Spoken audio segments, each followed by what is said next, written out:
अस्सलाम वालेकुम एवरीवन, कैसे हैं आप सब। आप सबको वेलकम है मेरे चैनल जोएस डायरी पर। और आज मेरे हाथ में कैमरा बहुत दिनों बाद आया है। यकीन जानिए कि मोटिवेशन जो है ना वो बिल्कुल डाउन हो गई थी। और मैं काफ़ी टाइम से सोच रही थी कि मैं कल से अपनी वीडियो का आगाज़ करूँगी, कल से मैं अपनी व्लॉगिंग का आगाज़ करूँगी। लेकिन शायद मौसम ने कुछ थोड़ा सुस्त कर दिया, कुछ घर की मसरूफियात ने सुस्त कर दिया। तो मैं बहुत टाइम से आप लोगों से बात करना चाह रही थी लेकिन मेरी बात ही नहीं हो पा रही थी।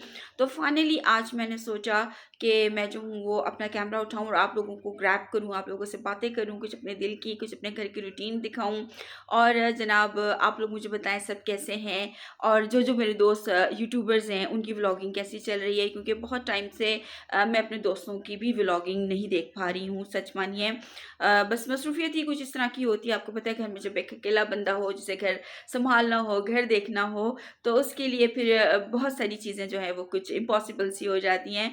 तो वो तमाम दोस्तें मेरी जो यूट्यूब पे काम करती हैं और मेरी अच्छी सहेलियां हैं जिनसे मेरी गपशप होती रहती है, तो उन सब को मेरी तरफ से गुड लक कि वो अपना काम करती रहें। और ऐसी ही गुड लक आप लोगों की तरफ से मुझे चाहिए ताकि मैं भी अपना जो 2 महीने का गैप है उसे किसी तरीके से फिल कर सकूँ।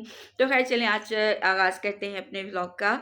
और इस वक्त जो है अगर मैं आपको टाइम थोड़ा सा दिखा सकूँ तो जनाब टाइम इस वक्त मेरे पास हो रहा है पौने 2 बजे। आप देख लें, पौने 2 बजे मैं अपने व्लॉगिंग का स्टार्ट कर रही हूँ। और इसके साथ साथ आपको बताऊँ कि जो मेरी मेड है ना, एक तो मेड टिकती नहीं है, पता नहीं मुझे समझ में नहीं आता। इनके पास छुट्टियों के ना 100 बहाने होते हैं कि हमें ये है, अब शादी आ गई है, बीमारी हो गई, अब कुछ हो गया, अब कुछ हो गया। तो मैंने आज फाइनली अपनी मेड को जो है वो टाटा बाय बाय कह दिया है, सिर्फ इसी वजह से कि भाई ये रोज़ रोज़ की छुट्टियाँ अफोर्डेबल नहीं है, मैं नहीं अफोर्ड कर सकती। तो बस आज से फिर अपना काम शुरू करेंगे, खुद मासी बनेंगे। और मेरे तो सुबह में एक प्लान भी आया है कि क्यों ना मैं अपने मियाँ से कहूँगी, यार घर की सफाई मैं कर देती हूँ, जो मेड को तुम पैसे देते हो तुम मुझे दे दो, इस बहाने से मेरी पॉकेट मनी भी बढ़ जाएगी। खैर ये तो एक मजाक था।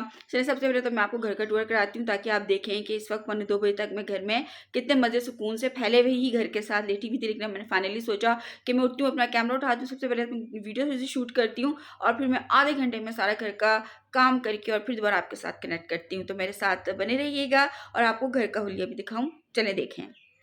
ये है जनाब कुछ मेरे कमरे का हाल। और शादी में जाना था, उसके लिए कपड़े निकाले थे, वो मैंने फाइनली आज पैक करके रखने हैं। और मेरे हस्बैंड के जो रात को अपना ड्रेस यहाँ पे उतार के रखा था, ये भी मैंने घर का कोई काम जो है वो शुरू नहीं किया है। मेरे बेडरूम की सूरत हाल देख सकते हैं कि कितना बिखरा हुआ है, चीज़ें सारी बिखरी पड़ी हैं। अभी मैंने सारी चीज़ें ये समेटनी हैं क्योंकि रात को यहाँ पर जो है लेट नाइट अगर मूवी देखनी होती है, मैं देर से जागती हूँ, तो उसके साथ साथ जो है वो मैं कुछ खाना पीना भी करती रहती हूँ। तो बस किचन के आपको थोड़ा सा दिखा दूँ, यहाँ मैं अपना पकाने के लिए सब्ज़ी वगैरह ले चुकी हूँ।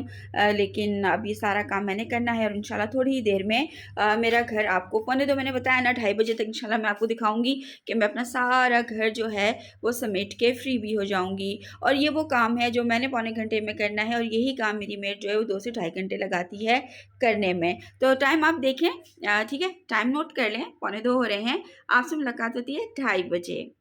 वेलकम बैक जनाब। मैं आपको सबसे पहले टाइम नोट करवाना चाह रही हूँ कि मैं पौने 2 बजे किचन में गई थी और उसके साथ ही मैंने जो है फाइनली अपना घर सारा समेट लिया है, अपनी टेबल क्लियर कर ली है।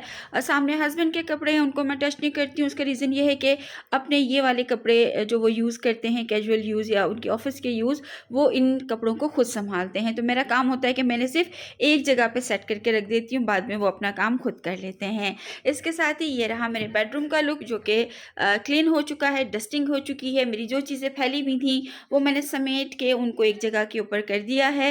अच्छा, यहाँ पे आपको ये एक ग्रीन कलर का ये गरारा नज़र आ रहा होगा। मैं आपको ना इस गरारे के बारे में छोटी सी स्टोरी सुनाती हूँ। एक्चुअली ये गरारा जो है ना, ये है मेरी सबसे बड़ी बहन की शादी का गरारा, यानी कि उनकी मेहंदी का गरारा। और इसके ऊपर हुआ हुआ है कुछ ऐसा तिल्ले का काम हुआ हुआ है। और आप यकीन जाने इस गरारे को मेरे ख्याल से अप्रॉक्सीमेटली हो गए होंगे 35 साल हो गए होंगे या 34 साल हो गए होंगे। ये गरारा एज़ इट इज़ ही है, ठीक है? और इस गरारे को देखें आप, आजकल जो गरारे बनते हैं ना वो एक्चुअल गरारे नहीं बनते। जिस तरह से एक बड़ा घेर होता है या जिस तरह से उसकी लेंथ होती है, इसका काम आप ये देखिए इतने साल बाद भी जो इसका तिल्ला है वो बिल्कुल भी ख़राब नहीं हुआ। तो मैंने क्या किया था कि मैंने ये बाजी के जो शादी के गरारे और शरारे थे वो मैंने ले लिए थे। मैंने कहा था मैं इनको थोड़ा-सा ट्रांसफ़ॉर्म करके पहनूँगी, थोड़ा-सा चेंज करके पहनूँगी। अच्छा, इसके साथ इस ग्रीन कलर की ही छोटी कुर्ती है जो कि गरारे के साथ होती है नॉर्मली, और इस तरह का जो है वो दुपट्टे पे काम हुआ हुआ था, लेकिन दुपट्टा लेंथ में छोटा था। मैंने उसको थोड़ा-सा चेंज किया और मैंने क्या किया कि इस दुपट्टे का पोंचो बना लिया। तो गरारे के साथ इसकी शर्ट और शर्ट के ऊपर पोंचो, तो वो इतना इतना ज़बरदस्त ड्रेस हो गया। किसी वक़्त में होगा तो मैं आपको इस ड्रेस की जो है वो ज़रूर तस्वीरें शेयर करूँगी आप लोगों के साथ। गरारा फैंटास्टिक है भई, सौ कमाल। बाजी का शादी का गरारा मेरे काम आ गया। अच्छा, यहाँ मैं आपको दिखाती हूँ कि मेरा जो है मेरी अपनी शादी का जो ड्रेस है वो कैसा था और वो मैंने कहाँ से लिया था, कितने का लिया था, ईच एंड एवरी डिटेल मैं आपको बताती हूँ और आपको सुन के हैरत होगी।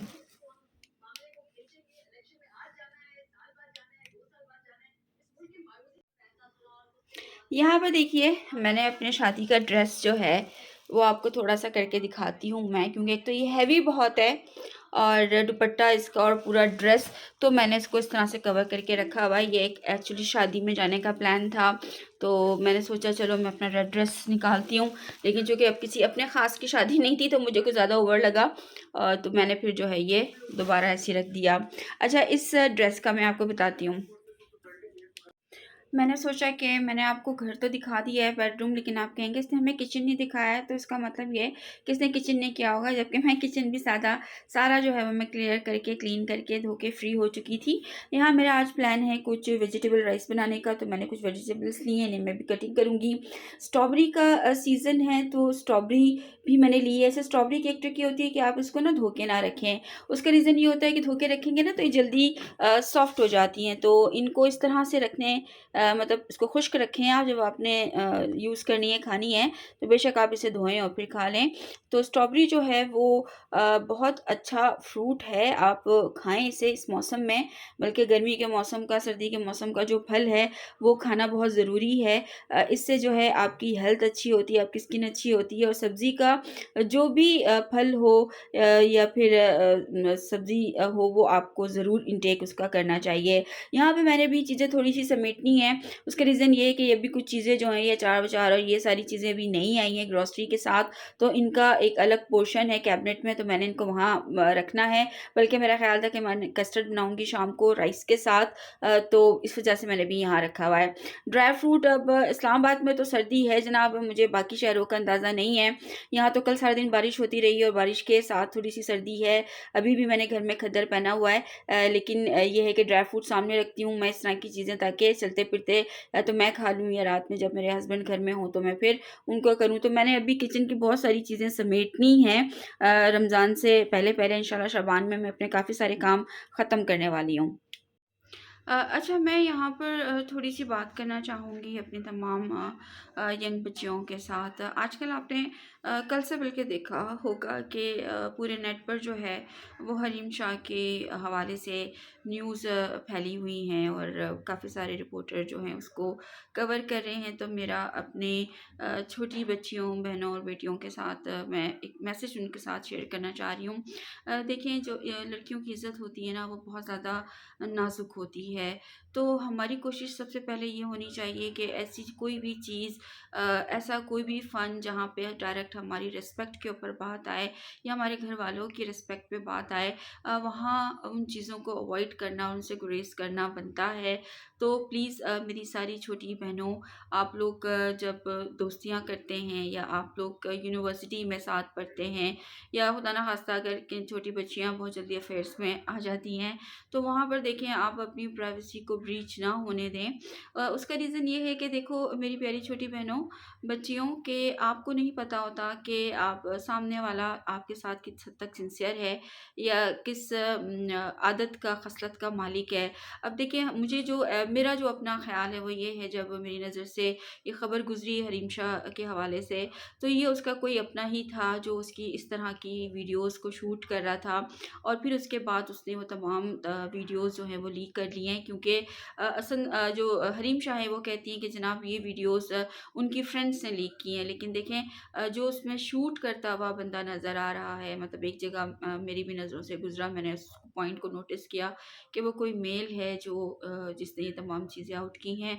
ये किसी कोई फ़ीमेल इतनी गिरी हुई हरकत नहीं कर सकती। ठीक है, दुश्मनी होती है, नाराज़गियाँ होती हैं दोस्तों में, लेकिन मेरा नहीं ख़्याल कि वो इतना ज़्यादा गिर सकती हैं कि वो अपनी ही दोस्त की इज़्ज़त को सर से उछाल दें। तो प्लीज़ आप लोग जब भी इस तरह का कोई मोमेंट आपकी लाइफ में आए तो उसमें आपने बहुत ज़्यादा केयर करनी है। किसी को अपनी वीडियो ना भेजें, आप किसी के साथ इस तरह की वीडियो शूट ना करें, क्योंकि ये सिर्फ़ आपकी बदनामी नहीं बल्कि ये आपकी पूरी फैमिली की बदनामी है। और ये औरत ही होती है जो अपने भाई की, बाप की, शौहर की इज़्ज़त को सँभाल के रखती है। और मेरा मशवरा भी तो सब लोगों के लिए यही है कि प्लीज़ अपनी प्राइवेसी का हद से ज़्यादा ख़्याल किया करें। अक्सर यही होता है पब्लिक प्लेस पे जब हम जाते हैं तो वहाँ पे टिकटॉक बनाने के चक्कर में अक्सर लड़के जो हैं वो दूसरी लड़कियों की वीडियोज़ कैप्चर करते हैं, और ये मेरा अपना एक ज़ाती मतलब एक्सपीरियंस भी है। मैंने बहुत जगह पे इस तरह की चीज़ें होती हुई देखी हैं। और ये जितने भी टिकटॉकर कह लें आप या इस तरह के media person, social media person जैसे हरीम शाह हो गई हैं, क्योंकि ये भी टिकटॉक से ही मशहूर हुई थी। तो ये जो है ना फिर इन लोगों के साथ देखें ऐसे ही होता है। मैं इस चीज़ को बहुत कंडेम करती हूँ और मेरी कोशिश होती है कि मेरे मेरे पैनल से, मेरे चैनल से, मेरे तवज्जुह से जो मैसेज जाए ना वो लड़कियों के लिए और बच्चियों के लिए ही हो कि आप प्लीज़ अपना ख़्याल रखें, इस तरह की दोस्तियों को अवॉइड करें जो बाद में आपके जी का जंजाल बन जाएँ।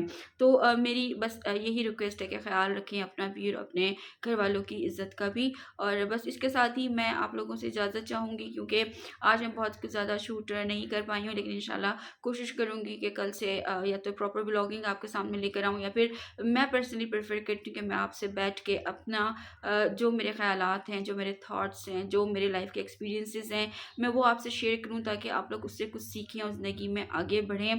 क्योंकि मैं फ़ेमिनिज़्म को बहुत ज़्यादा सपोर्ट करती हूँ, मैं वुमेन पावर को बहुत ज़्यादा सपोर्ट करती हूँ। तो मैं चाहती हूँ कि मेरा मैसेज हर उस लड़की तक पहुँचे जो इन चीज़ों में इन्वॉल्व है और वो फिर इस चीज़ का ख़्याल भी रखे। तो बस छोटी-सी वीडियो थी मेरी, इंशाल्लाह कल एक प्रॉपर टॉपिक के साथ हम शुरू करेंगे।